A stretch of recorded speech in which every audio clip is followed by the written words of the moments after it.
வணக்கம். கன்சியூமர் சிவகுமார். உங்களுக்கு எப்போதும் தொடர்ந்து அது மக்களுக்கு தேவையான காணொலியை தொடர்ந்து கொடுத்துட்டு இருக்கோம். ஒவ்வொரு முறையும் நாங்கள் வந்து மக்களுக்கு என்ன தேவை அதை மட்டும்தான், நம்ம சும்மா ஒரு என்டர்டைமுக்கோ மற்ற அதுக்கெல்லாம் இந்த காணொலியை கொண்டு வராமல் மக்களுக்கு தேவையான காணொலியை மட்டும் நான் கொண்டு வந்துட்டு இருக்கோம். இப்போ சமீப காலமாக என்ன சொல்றாங்கன்னா, இந்த தர்பூசணி சம்பந்தமா வந்து தர்பூசணி சம்பந்தமா நிறைய ஒரு வீடியோக்கள் வந்துகிட்டே இருக்கு. இது மக்கள் சாப்பிடலாமா வேணாமா, இல்லை ரசாயனம் கலந்துருக்கா அப்படின்னு சொல்லிட்டு நிறைய விஷயங்கள் மக்கள் மத்தியில் வந்துகிட்டு இருக்கு. இதுல சமீப காலமா வந்து இது வந்து ஊசி மூலமா வந்து ரசாயனம் ஏத்துறாங்க. அது மட்டும் இல்லாம வந்து இனிப்புக்காக வந்து குளுக்கோஸ் சம்பந்தமான விஷயங்களும் வந்து இதுல இன்ஜெக்ஷன் மூலம் ஏத்துறாங்க அப்படின்னு சொல்லி மக்கள் மத்தியில் ஒரு பரபரப்பை ஏற்படுத்திருக்காங்க. இது உண்மையா பொய்யா, இல்ல இருக்கலாமா, இல்ல இல்லாம இருக்குமா அப்படிங்கிற மக்கள் மத்தியில் நிறைய குழப்பங்கள் இருக்கு. ஸோ அதை வந்து தீர்வு பண்றதுதான் வந்து இன்னைக்கு ஒரு காணொலி நம்ம கொண்டு வந்திருக்கோம். நார்மலாவே வந்து இந்த தர்பூசணில பாத்தீங்கன்னா இந்த எக்கோ ஸ்ப்ரேன்னு சொல்லிட்டு ஒரு சிறப்பு ஒன்று சுரக்கும்.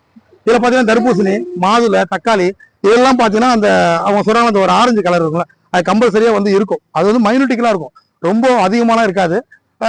அப்படி இருக்கும்போது நம்ம மக்களுக்கு வந்து இது மாதிரி ஒரு காணொலி வரும்போது என்ன செய்யறாங்கன்னா, ஒரு டிஸ்பிளே ஒரு அமுக்குறாங்க, கலர் வந்துட்டுப்பா சாப்பிடக்கூடாது ரசாயனம் அப்படி போயிடுறாங்க. இதனால பாத்தீங்கன்னா விவசாயிகள் நிறைய பேர் பாதிக்கப்படுறாங்க. ஏன்னா ஒரு பதத்துலையும் ஊசியை வச்சு ரசாயனம் வச்சு ஏத்திட்டே இருக்க முடியாது. இப்போ பாத்தீங்கன்னா இவ்வளவு இந்த கடையிலேயே வந்து ஒரு சின்ன கடை தான், இவ்வளவு பணம் வச்சிருக்காங்க. இப்போ இவ்வளவு பணமா இவர் வந்து ரசாயனம் வச்சு ஏத்திட முடியும் அப்படின்னா ஒண்ணுமே செய்ய முடியாது. அப்படியே வந்து ஊசி மூலமா ஏத்துனா கூட ஒரு 2 மணி நேரம் 3 மாசத்துல என்ன செய்யணும், பணம் வந்து வீணா போயிடும். அப்புறம் வந்து இவங்க கடைக்காரங்க லாஸ் ஆகும். அதனால உங்களுக்கு வாங்க, இப்ப பணத்தை வெட்டி பார்ப்போம், நீங்களே எப்படி இருக்குன்னு பாருங்க. ஐயா வணக்கம். இப்ப இந்த கொஞ்ச நாளாவே இந்த தர்பூசணி சம்பந்தமா ஒரு வீடியோக்கள் எல்லாம் வந்துகிட்டு இருக்கு. இதனால உங்களுக்கு ஏதாச்சும் வியாபாரங்கள் எப்படி இருக்கு, பாதிக்குதா, இல்ல அதுல என்ன ஒரு பிரச்சனை இருக்கு உங்களுக்கு? இது வந்து வதந்திங்க ஐயா, வதந்தி தவறான ஒரு செயல் இது. ஆனா விவசாயி இந்த ஊசி பொருள்னு சொல்லி வருது, அது ஒரு வதந்தி வருது. அது கிடையாது. ஒரு முள்ளு குத்துனாவே பழத்தை வந்து குத்துனா அந்த முள்ளு குத்துன பழத்தை ஒரு எடுத்து 2 நாள் வச்சீங்கன்னா வீணா போயிடும் போயிடும். ஆனா இது உண்மையாலுமே கடவுளை இயற்கையா நம்மளுக்கு வெய்ய நேரத்துல நல்லா படைச்சிருக்காரு. நல்ல பொருள். அதை வந்து தேவையில்லாத ஒரு வதந்தியை கிளப்பி விவசாயிக்கு லாஸ், வியாபாரிக்கு லாஸ். இதுல ஒரு 10 ரூபா கிடைக்கும். அந்த 10 ரூபா நீங்க ஒரு பொதுமக்கள் வாங்குதுன்னா அந்த 10 ரூபாயில வந்து 5 ரூபா விவசாயிக்கு நேரா போகுது. தர்பூசணியை பொறுத்தளவு நேரா போகுது, விவசாயிக்கு நேரடியா போகுது. அதனால இது யாருக்கு வேலையை கிளப்பிடுறாங்கன்னு தெரியாது. ஆனா இது உண்மையாலுமே பொய். நான் வியாபாரம் அடுத்த கட்டம், நாங்க விவசாயம் பண்றோம், வியாபாரம் பண்றோம், விவசாயம் பண்றீங்க, போட்டிருக்கோம் பண்றோம். ஆனா அதை வச்சு வியாபாரம் அடுத்த கட்டம். ஆனா விவசாயம், நான் ஒரு விவசாயியா இருந்து பேசுறேன். ஆனா கிடையாது, உண்மை 100% உண்மை கிடையாது.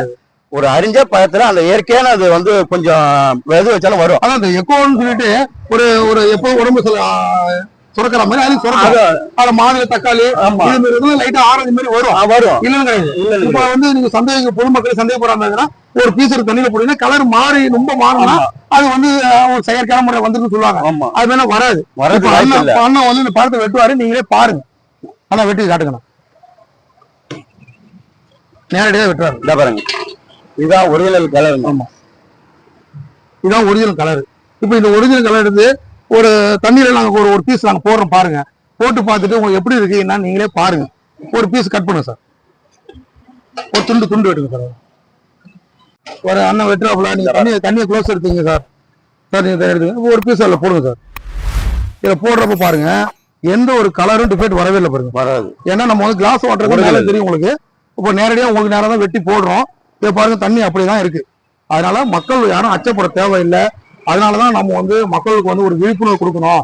ஏன்னா ஒரு ரசாயனம் வந்து அண்ணன் சொல்ற மாதிரி வந்து, ஏன்னா அண்ணன் விவசாயிங்கிறதால ஒரு முள்ளு குத்துனா கூட அதுல இருந்து தண்ணி வடிஞ்சு வந்து பழம் உறிஞ்ச மாதிரி அப்படியே ஒரு மாதிரியா பழம் ஒரு ஊக்கு குத்துனாலே வீணா போயிடும். அப்படி இருக்கும்போது இதுல வந்து ஒரு ரசாயனம் ஏற்றுவோம், இதுல வந்து ஒரு இனிப்புக்காக வந்து குளுக்கோஸ் ஏற்றுறோம் அப்படிங்கிற ஒரு விஷயம் கிடையாது. அதனால நம்பி நீங்க சாப்பிடலாம். ஏன்னா வெயில் காலங்கிறதால நம்பி சாப்பிடுங்க. விவசாயிகளுக்கு வந்து ஆதரவு கொடுக்கணும். நம்ம வந்து இது யாரு செய்யறாங்கன்னு எனக்கு தெரியாது. ஆனா விவசாயிகள் வந்து நம்பிக்கையா செய்யறாரு, அவங்களுக்கு நம்ம வந்து ஒரு ஆதரவு கொடுப்போம். விவசாயம் செய்ய மாட்டாங்க சார், வியாபாரம் செய்ய மாட்டாங்க. மிகப்பெரிய தவிர சார். 3 மாசம் அருமையா ஓடும் சார். இன்னொன்னு வந்து இது வந்து குழந்தை மாதிரி தான் வளர்ப்போம். அப்படிதானே, குழந்தைய விட ரொம்ப பாதுகாப்பா. கொஞ்சம் தண்ணி அதிகமா விடுதா செடி வீணா போயிடும். கொஞ்சம் அதிகமா வச்சா பழம் வீணா போயிடும். இதுல முள்ளு குத்தா எப்படி வருதா? அதனால சொல்லுங்க, வீட்டுல குழந்தைக்கு மேல பாதுகாப்பா வந்து சொட்டு நீர் தண்ணி மாரி இதுல வச்சாதான் உங்களுக்கு காய் பெருக்கும். சொட்டு நீர் மாரி லேசா தண்ணி வைக்கணும், மறுநாள் காய வச்சிருந்தோம் கொள்ளைய. அப்ப அதுல முள்ளு குத்தி நல்லா தண்ணியில போட்டு அடுத்த வீடியோ பாருங்க காட்டுவாரு, ஒரு சொட்டு கூட மாறல பாருங்க. அதனால ஒரிஜினல் கலர் தான் ஒரிஜினல் கலர். நீங்க நம்பி சாப்பிடலாம். உங்களுக்கு கடவுள் கொடுத்த வரப்பிரசாதம் வெயில் நேரத்துல. இனிமேல் பாத்தீங்கன்னா இந்த ரோட் சைட்லாம் போறப்ப இந்த வீடியோ பார்த்துட்டு இந்த ஊசி போட்டாங்க இல்ல யூரியா மாதிரி வந்து குளுக்கோஸ் போடுற இனிப்புலாம் போட்டாங்க அப்படின்னு நம்பாம ரோட்டு வாரம் போகும்போது ரோட்டுக்கார வியாபாரிகள் இந்த தடுப்பூசி போட்டு விற்கிறவங்க எல்லாம் வந்து கொஞ்சம் ஆதரவு கொடுங்க. ஏன்னா நீங்க வந்து மத்த வந்து ஒரு கார்பரேட் கம்பெனி போகாம இது மாதிரி விஷயத்துல அவங்க ஆதரவு கொடுத்தீங்கன்னா இவங்க பாருங்க இன்னும் எப்படி இருக்காங்க பாருங்க. இந்த பழம் அன்றாட காட்சி தான். இவங்க சாப்பிடணும் தூங்கணும், அதுக்குதான் இந்த தடுப்பூசியில 10 ரூபா ஒரு கிலோ விற்கிறாங்க. அவங்க எவ்வளவு கிடைச்சிருக்கு? 1 ரூபா 2 ரூபா தான் கிடைக்கும் ஒரு கிலோ. ஒரு நாளைக்கு 100 பழம் போனாதான் ஒரு 200 ரூபா கிடைக்கும். அதனால இவங்களுக்கு ஆதரவு கொடுங்க. தொடர்ந்து இந்த கன்சூமர் யூடியூப் சேனல் மூலமா பொதுமக்களுக்கு தேவையான காணொலி மட்டும் தான் தொடர்ந்து கொடுப்போம். உங்க ஆதரவு வந்து இந்த கன்சூமர் யூடியூப் சேனலை கொடுங்க, சப்ஸ்கிரைப் பண்ணுங்க, வியூ பாருங்க. உங்களுக்கு பிடிச்சா மற்றவங்க ஷேர் பண்ணுங்க. தொடர்ந்து அடுத்தடுத்த காணொலி வந்து உங்களுக்கு பயனுள்ளதா இருக்கும். நன்றி, வணக்கம். வணக்கம்.